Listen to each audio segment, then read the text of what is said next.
Last week, I want to review a little.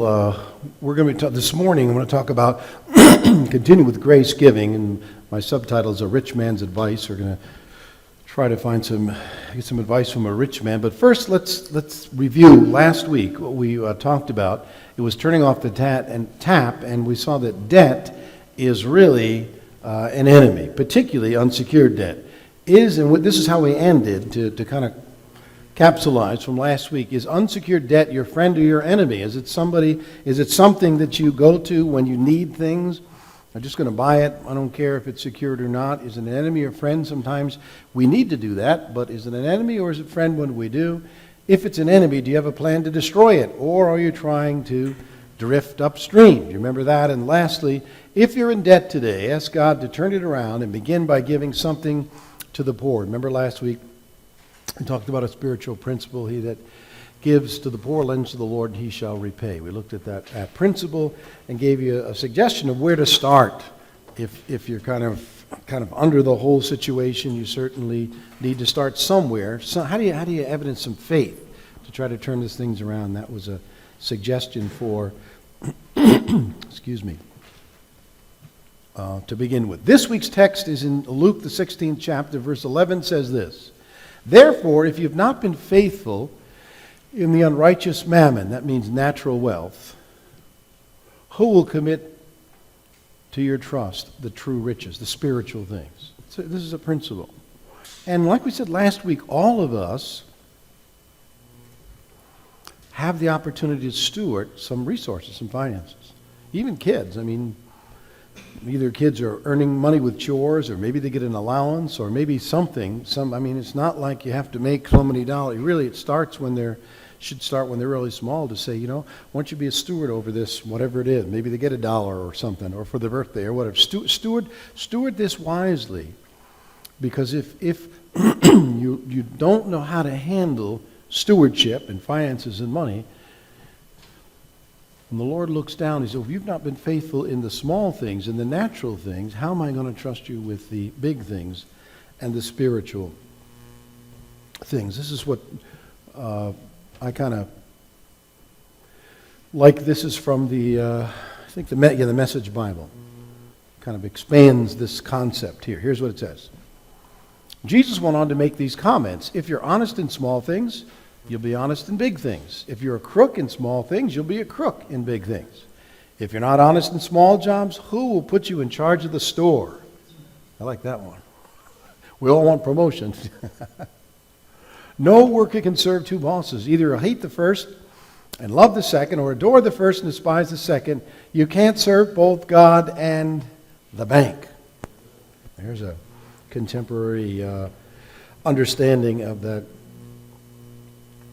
word. I want to talk to you today about the world's richest man and some advice that he has for us on finances. Now, this person's not Bill Gates, who fluctuates. Probably he might be the world's richest man now. It's not even Warren Buffett, who is the guru of the stock market. But this man was so rich that he ate off solid gold plates. And when he finished, they not only had to wash the dishes, they had to polish them before they put them back. I'm talking about Solomon. He was the world's wisest man, so he had some wise proverbs that we want to take a look at in a moment. But not only was he the world's wisest man, he also was the richest man that's ever lived also. How do you like that? That's playing. He had so much gold, he didn't know where else to put it. He put it everywhere. Excuse me. Here's a principle from Solomon I want to spend a little time on here. Proverbs 27:23 says this: "Be diligent to know the state of your flocks and to attend to your herds." Now that's Solomon speaking. Here's what it's saying in our language today. Be diligent to know your financial affairs and watch over your investments. you should know the financial situation that you're in. We're all in different situations, and it might change, but you should be aware of it. Watch over your investments, and that means your investments are what? Your house, your car, other equipment that you need, not just the stock market or the CDs or whatever. Your things that you've invested your finances in, watch over them. Take care of them. That's important. What it's really saying is this principle here, to be diligent, is a principle of accounting. Accounting. Now, you can either do it with a ledger, a book where you put dates and monies owed or paid, or you can do it on a computer. I do it on both. I do have a book for some resources, and I have Excel, the spreadsheet for other resources. You can do it either or, but you should have some kind of accounting of where you are financially. Here's a question. Do you know your annual net worth? Now, before you say, what's that? The church tells you that every year, what the church is. At our annual business meeting, we flash up there our net worth as a church. Well, we don't have any debt because we don't have a building or anything. We don't have any indebtedness.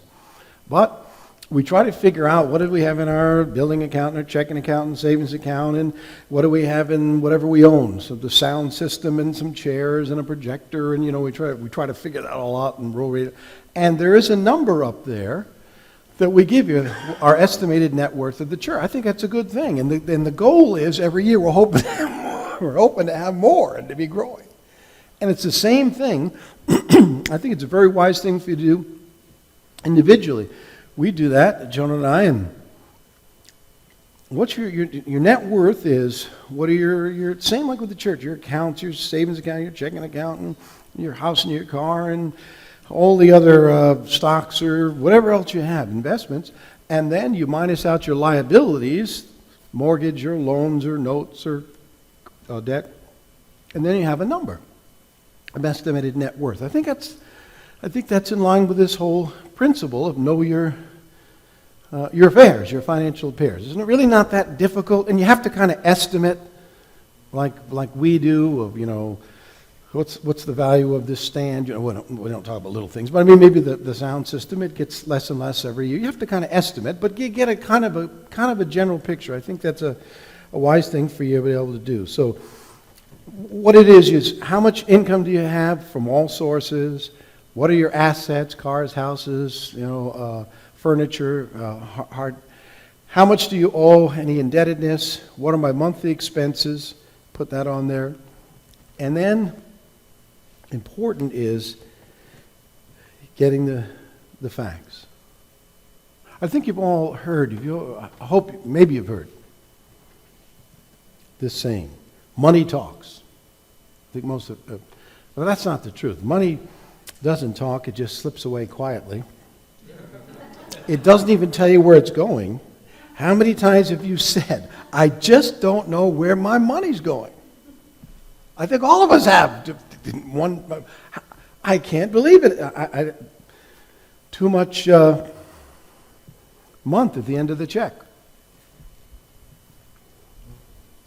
It's an issue of accounting. Here's something else Solomon said in Proverbs. Buy the truth.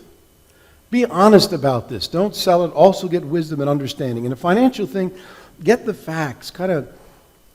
If you're in debt, most of us, many of us are, or at least have been at one point in our life, okay, but how much and what I'd like to know. You should know. Get the facts where we're at. How are we going to change things around if we don't know how bad it is? Or remember last week we said the first thing to do, if you're digging a hole in debt, stop digging. First thing to do, if your boat's sinking, patch the hole. And then start to be able to turn things around. Buy the truth. Get the facts. Get wisdom. Get understanding of how to turn this around. Now, what we're talking about is, if you plan your spending, excuse me, That's budgeting. Budgeting is simply planned spending. How do I plan to spend the money, the resources, the assets that I have? And that's a good thing because you can pray about that. Lord, what do you want me to do? Help me in this situation. What do you mean? I mean, like, what kind of car do I really need? What kind of car can I afford? What car? Same with a home. Rather than say, well, I've got 8 kids, so I've got to have a house that has, 10 bedrooms or something. No, Lord, don't make assumptions. We can pray and ask God what He really needs for us, and it's got to fit into this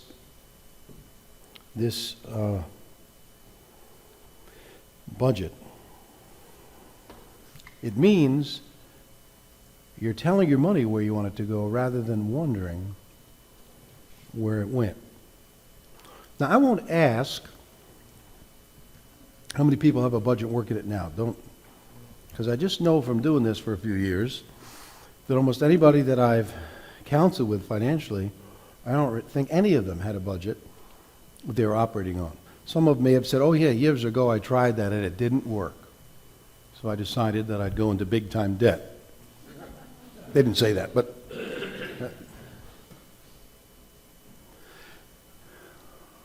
I'd be hard-pressed to see anybody even trying to struggle through, well, this is the budget, it's not quite fitting, but this is what we believe we're supposed to do, or to have, the resources we have now as far as our monthly expenses and so on. Financial freedom, here's something you should write down, is not determined by how much money you make. You know how I know that? Because there are millionaires that are big time in debt. A lot of the movie stars, people, they're big time in debt. Because they think, I'm making $1 million, and I'm going to fly around the world, and I'm going to have homes here and there, and they're in a lot more debt than most of us are. It's not how much you make. That's a lie. Well, if I only made X amount of dollars, I could really... Because if you don't have restraint and a budget, it doesn't matter how much you make. Let's have one amen to that. It's true. It's not an issue of how much you make. It's how you steward what you do have. Watch this. How do you think? Your yearnings will always exceed your earnings. That's probably for all of us. Particularly in this culture, because on TV, you got to have this and you need that, and this is a new thing, and and your kids need this, and all that. There's a multi-billion-dollar industry out there trying to convince you that you need stuff that you don't need.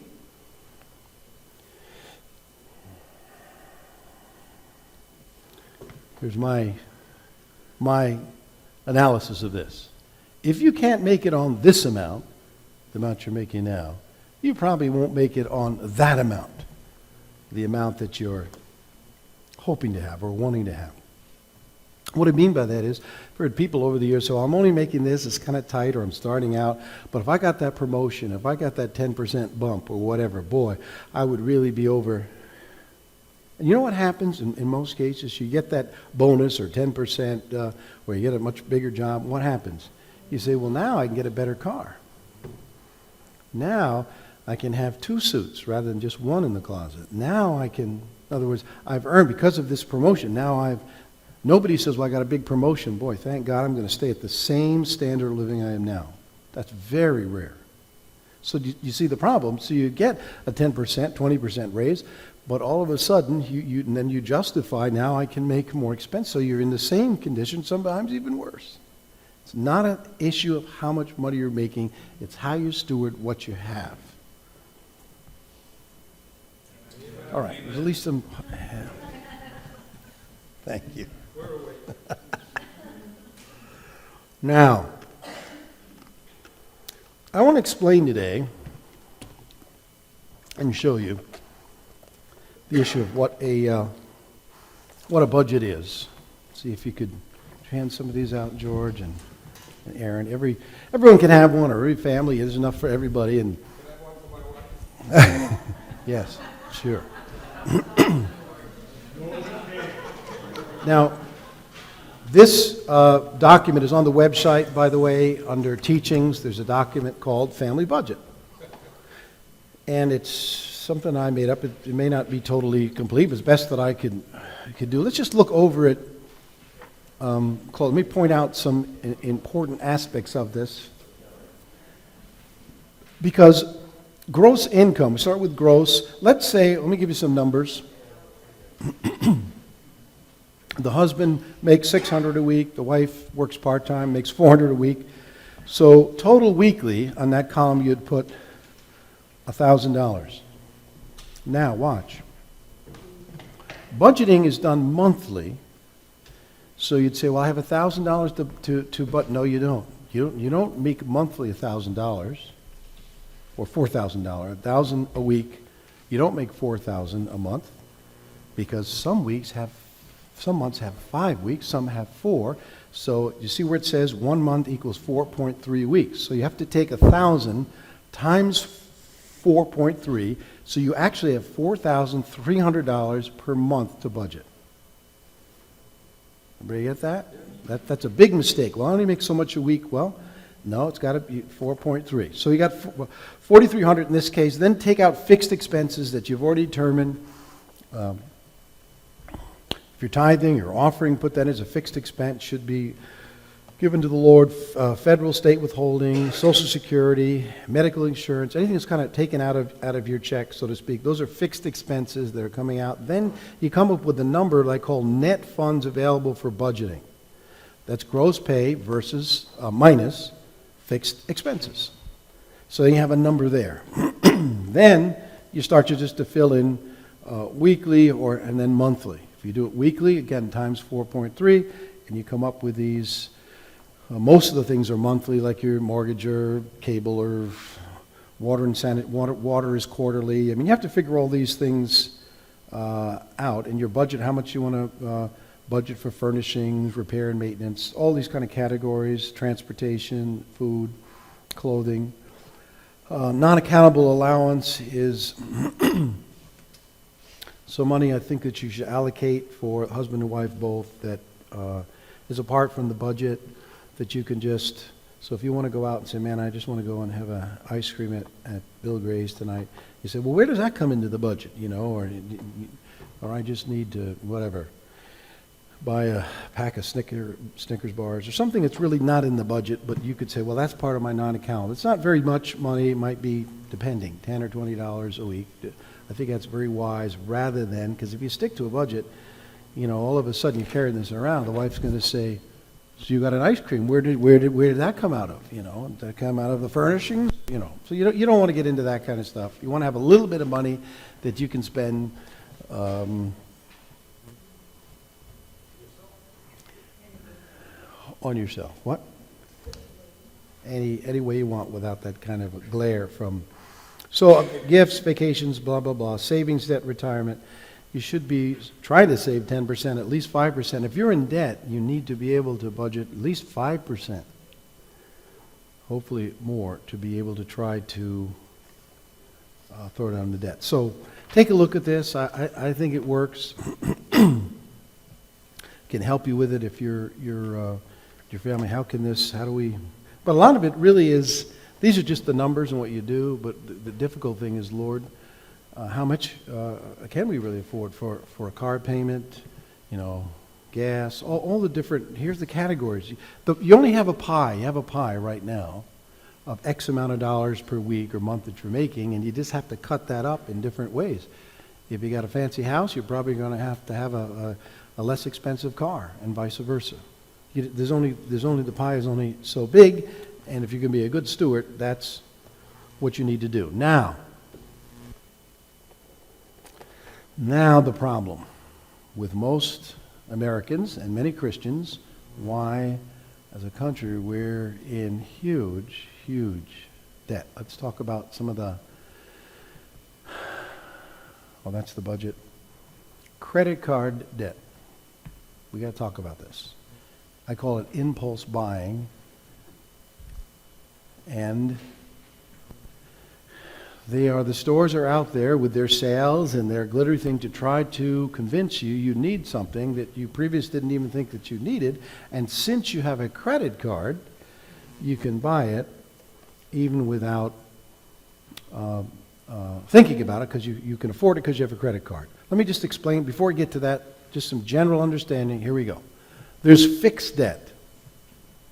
Like mortgages and cars, that means the same amount every month until it's paid off at a set interest. You buy a house, normally a house, 30-year commitment, monthly. House is probably now about 4%, so they'll say, I want to borrow X amount of dollars. Hopefully you've got a good down payment from the bank, X amount of dollars at 4% for 30 years, and there's a number. That's a good number because you can put it in your budget. It doesn't change. Okay, you make sure you can afford that number. That's called a fixed debt. Same with a car loan. Car loan, you're not going to get for 4%, probably 8 or 9% for a car loan. Now, adjustable rate borrowing is horrible. Please don't ever do this. That's what got us into the financial crisis. They could say, oh, rather than have an apartment, you can have a house. And you don't have to put any money down. What? And you only have to, you're paying what, $800 for rental an apartment? You can get in a house for $500 because we're only going to charge you 1% interest for the first year or two. Wow, I can have a house for $500. So this happened all across the country. Everyone knows about the financial crisis. A lot of it has to do exactly with this problem. And the banks were fined billions of dollars for getting away with the wrong securities, and a lot of things the banks did wrong. But people said, wow, I can do that. And then I know in a few years, some are 5 years, 7 years, it's going to bump up. It's going to go from 1% to 5%, 8%, 10%, and oh yeah, in 5 years, 6 years, I'll be making a lot more money. I'll be able to afford that. And guess what happened? That didn't happen. People got foreclosed on it. Even today, banks own a huge inventory of foreclosed houses because people were foolish enough to say, well, I'll take an adjustable rate. It just keeps changing. It has to do with the time, it has to do with the prime rate, it has to do with, but you can't budget on that. One month it's 500, the next is 550, then 2 years down it's 700, and all of a sudden it's 900. You can't budget on this. Please don't buy an adjustable rate borrowing for anything. Mortgages, cars, personal loans, anything. This is horrible. It gets you in, and it assumes you're going to get all kind of raises along the way, which normally doesn't happen. So don't do that, please. But here is what we're talking about. Revolving debt is not fixed. Credit card debt. It's based on, there's not a figure you have to pay every month because it's based on how much you buy and how much you pay off each month.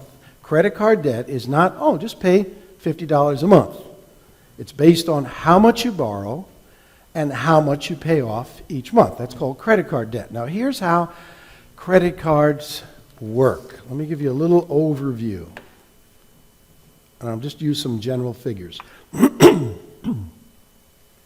You go to the store, and to a merchant, there's an item for $100 that you want. You don't have any cash, and you say, boy, I really would like that item, but you have a credit card, and they're all basically the same, Visa, MasterCard, Discover, American Express. Let's pick on Visa today. So you said, I'd like that $100 article. I don't have enough money. Mr. Visa, would you loan me $100? And Mr. Visa says, sure. You got a credit line. So I give it to the merchant, and he runs it through, $100, and I get the article, and I go home. Now, let's look at the whole process. What happens now? Mr. Visa, because it's convenient to buy, gets the $100, and you owe Visa $100, not the merchant anymore. And Visa says, for the convenience of this, I'm going to charge you 3%. So Mr. Visa gives to the merchant $97. You bought it for $100. You owe Visa $100. And Visa says, well, we're going to keep 3%, and here's $97 to whoever the merchant you bought it from. Okay, so they automatically transfer that to the merchant's account. And for that $3, they said, well, what we're going to do, or 3%, what we're going to do is we're going to keep track of all your transactions, and then we're going to send you a bill in the mail, and then we're going to receive your payment, and we're going to process your payment and mark it as paid. Let's say you pay the $100. They're going to do all that for 3% or $3. Guess what? If you do it that way, they've made no money. Probably they've lost money on that. See, they've had all these personnel. They have to credit you understand your account, send it to the merchant, keep track of your things, bill you, postage, get it back, get somebody to type it in, you paid in full. They don't make any money that way on the 3%. They're hoping you will not pay it off because they don't make money that way. Everybody following me? Now, how do they make money? Well, let's take that same $100, and they send you the bill, and they give you a grace period, maybe about 15 days, and say, as long as you pay that $100 within 15 days to us, you don't owe anything. You're all fine. No interest, no. But in big print there somewhere it says, but you only really need to make a minimum payment. And let's use a number, $10. Just send in $10, and everything's fine. So you say, wow, $100 kind of things are tight, and I got this, but I got $10. So I send $10 into the mail to Visa, and Visa says, thank you. So Visa says, thank you for borrowing $90. You've just borrowed $90 from Mr. Visa. You paid 10, you borrowed 90. Now, how much do you think interest? Remember, house about 4%, car 7 or 8. You've just now said to Mr. Visa, I'm willing to pay 18, it can go as high as 20. You're not going to get anything down 5, 6, 7, 8, 9, 10. That's not going to happen because they need to make money. Could be, and that depends on your credit score, depends on your buying history, but it's going to be, I'd say, 18%. Some is higher. So you've just taken a loan of $90 at 18%. And guess what? They compound the interest on that daily. What? Daily. And they said, thank you for borrowing that $90 for 30 days at 18% interest. We appreciate that. And you don't think, no problem. So next month, you spend another $100 at a store. Same thing happens. And now the bill comes, you owe $100 for the new merchandise. You owe $90 from the month before. And then you owe the interest payment, which may only be about $5 on 1,000. So you owe 100 plus 90 plus 5, $195. But guess what? You only have to make the basic payment of $20. You say, I got $20. So you send $20 in the mail, and Visa said, thank you. You've now, it was $195. You've now borrowed $175 for another 30 days at 18% interest. You're a good customer. We like you. Well, but that doesn't affect me. The 3% doesn't affect me. Oh, they get that. Yeah, they get the 3% from the 3% goes to the merchant.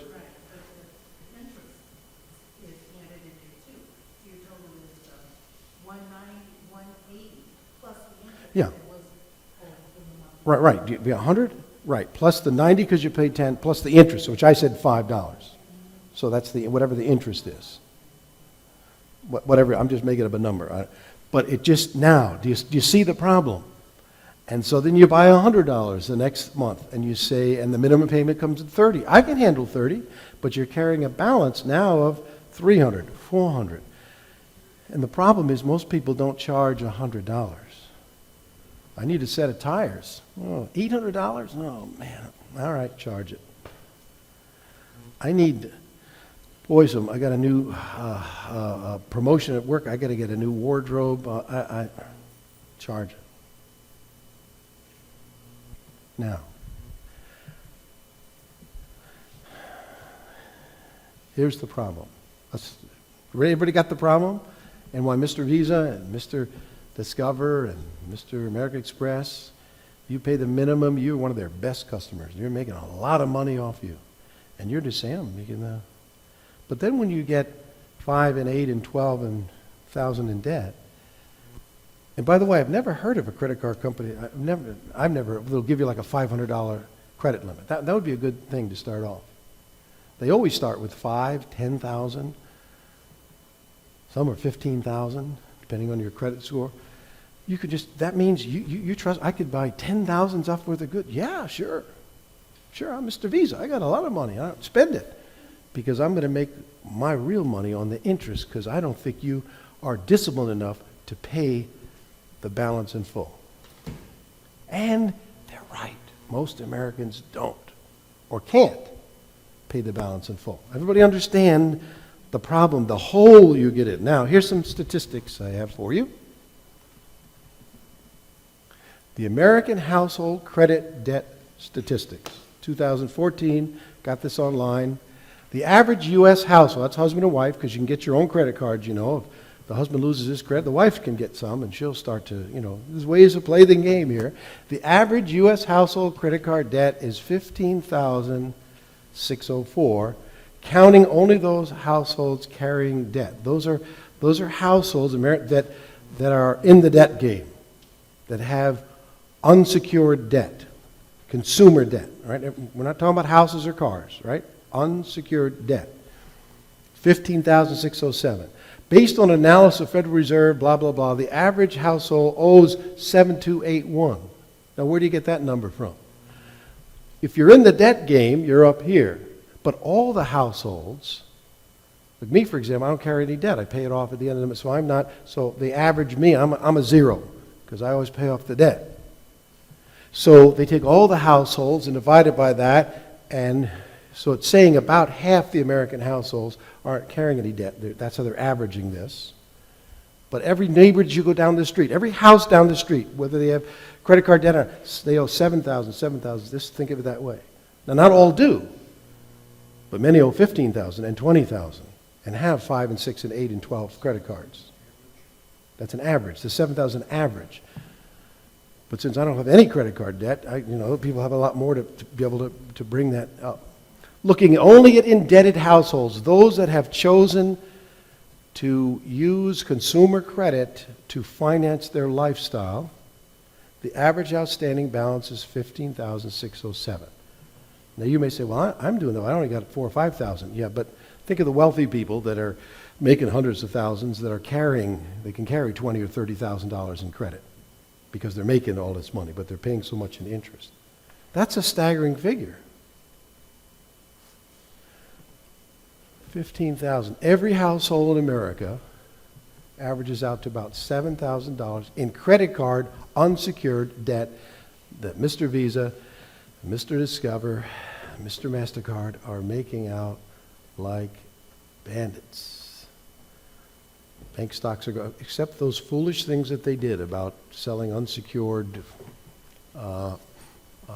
bonds that they mislabeled as AAA when they weren't, and by being forced into some of these adjustable rate mortgages. They are an excellent investment because they make huge amounts of money. And eventually, some might know what happens. You can't make the minimum payment anymore. And then your financial advisor will say, well, just consolidate that. Roll that debt into another debt. And roll that card into another card and get a consolidation loan, or worse yet, get a line of credit on your house. Which means if you don't pay that off, they'll take your house. Not a credit card won't, but if you find creative ways of trying to foster unsecured debt, credit card debt, stuff you really can't afford, it's a disaster. And what happens is it forces you, remember last week we said that the borrower is subject to the lender. It's really true. And so when Visa or the bank or whether, you can't make all their commitments, they force you to do things you would never do. I want to be financially free to be able to give unto God without going into debt, or have some money or some savings or some investments or something that I could be able to give to God. I hope you do too. I hope you do too. Because Christians, remember we talked last, Israel was supposed to lend to nations. As a nation, and even as individuals, Christians, we should be able to lend to others rather than be in such dire straits we always have to borrow and beg from others. Now, I understand there's a season. There's a season. I think I shared last week, my first house, I only had 5% down. I had PMI beside everything else, which is the private mortgage thing and all of trying to, that's a whole other charge of trying to get out. But I've always thought, Lord, by the grace of God, you're going to get me out of debt one. I'm out of debt now. But I wasn't when I was younger. But I had the vision and the thought and the belief and the faith. God, you're going to get me out of debt. You're going to help me restrain my spending. You're going to teach me what good stewardship is. I'm going to give unto you. I'm going to ask for the blessings of God on my life and my resources, my investments, and so on. And I'm going to believe that you're going to do that.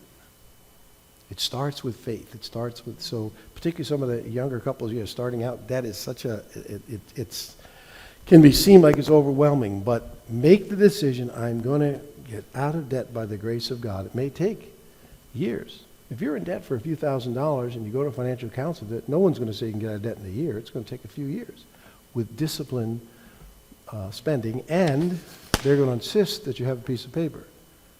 Every financial counselor creditor is going to say, well, if you're just going to kind of spend whatever bill comes in first, pay that and not have any insight of how, you're never going to get out of the hole. Well, you'll be that way for. And that really hinders not only your life and peace, it hinders the kingdom of God and the resources that are needed to build that. So these are some very practical things I wanted to tell you today. Let's close with this. Oh, Rick Warren. I forgot about him. Rick Warren has some things to tell us. Here's some things I found Rick Warren about how do we get out of this, trusting God, turning over to him. He says 3 things. It's an act of gratitude. I need to remind myself that everything comes from God, and I wouldn't have anything if it wasn't for him. It's an act of priority in the present, making God number 1 in my life, and to prove it by putting him first in my money. And number 3, it's a statement of faith. To prove that I'm trusting God, I'm going to give to you first. That's Rick Warren's admonition about our finances and trusting God to get out of debt or to get in a place where you have the finances to invest in others. Here's the closing. 3 things. God desires to replace debt with dedication. See, when you're in debt, your money's already spent. Say, earn my salary. Well, I wonder what I'm going to do with it this week. What are you going to do with it? You already owe Mr. Visa. I mean, you whatever extra money you have, you really should pay that guy back. Who would ever, if you needed to buy something individual, wouldn't it be if you said, hey, Gary, would you loan me $100? I want to buy it. I said, sure, I'll give you $100, 18% interest. You'd kind of laugh and say, I'm not paying 18% interest, right? You'd say, that's ridiculous. That's exactly what we're saying. To replace debt with dedication and pressure, debt brings pressure, with peace. He really wants to do that, but we have to do our part. Number 2, out of control finances are a symptom of an out of control life. You don't just need a financial planner, you need a life manager. Say that again. Things are out of control, and you don't just need a financial planner, you need a life manager, and we have one. His name is Jesus Christ. He's your life manager. So, if you're in an area of unsecured debt, particularly credit card debt, it's horrible. It just keeps piling up. It's a ridiculous rate of interest that you're paying. It's unsecured. It's impulse buying. It's all that stuff. You got to, Lord, help me. And if you're married, to help each other. Honey, help me so that I don't go and want things, my yearnings are put into check for what we really can afford, and make these payments and pay off these bills. And Lord, I want you to manage my life. See, that's what we got saved, right? So I tried to run my life, and it was a mess. Finally, I gave in and said, Lord, I heard that you're in the business of, and if you can do anything with me, I'll give my life to you and help me to figure things out, because I thought I knew things, and it just kind of collapsed around me. The same way in finances. Lord, I thought I could handle it. I mean, I've and I've got a good job, or I'm working 2 jobs, or whatever it might, but but things just aren't working out. I need you to manage this area of my life. Help me to be the steward that you've called me to be. Help me to be a good financial manager of the resources, the assets that you've given to me, so that I can give to you, that I can give to the priorities that I have, and that I can keep restrained. The Bible calls it self-control. And our culture is working 180 degrees against that. With impulse buying, you have to have this. You got to have the latest thing. So, Lord, I just thank you that you help us practically to understand. Lord, thank you that you don't put condemnation on anybody. You just put encouragement and say, hey, how about changing things with some faith? How about trusting and asking God to do the work? Kind of like we heard that testimony today that this person felt that they're supposed to give some money to this appeal, this $20 a month, but I want to give it from my heart, from my life. Help me to earn it, to get it. And Lord, we heard the testimony how you did it. It starts with faith. It starts with trust. It starts with, Lord, I want to honor you, but you're going to have to help me to turn things around. And Lord, I pray for everyone right now this morning that's in a bit of a difficulty, maybe in some unsecured debt or trying to find a way out, or even worse, just saying, well, I'll just have to live with it until I die. Lord, change that. Change that. There is a way out by the grace of God to be financially free and not have that pressure and weight over us that we owe a lot more than we can afford to pay back. Thank you, Lord, for your hand of protection and love on us and wisdom. Thank you for Solomon's advice, God. We receive it from the hand of God and ask for Jesus to make it real day by day in our life, our budget, and in our home. And I ask that all in Jesus' name. Amen. Amen.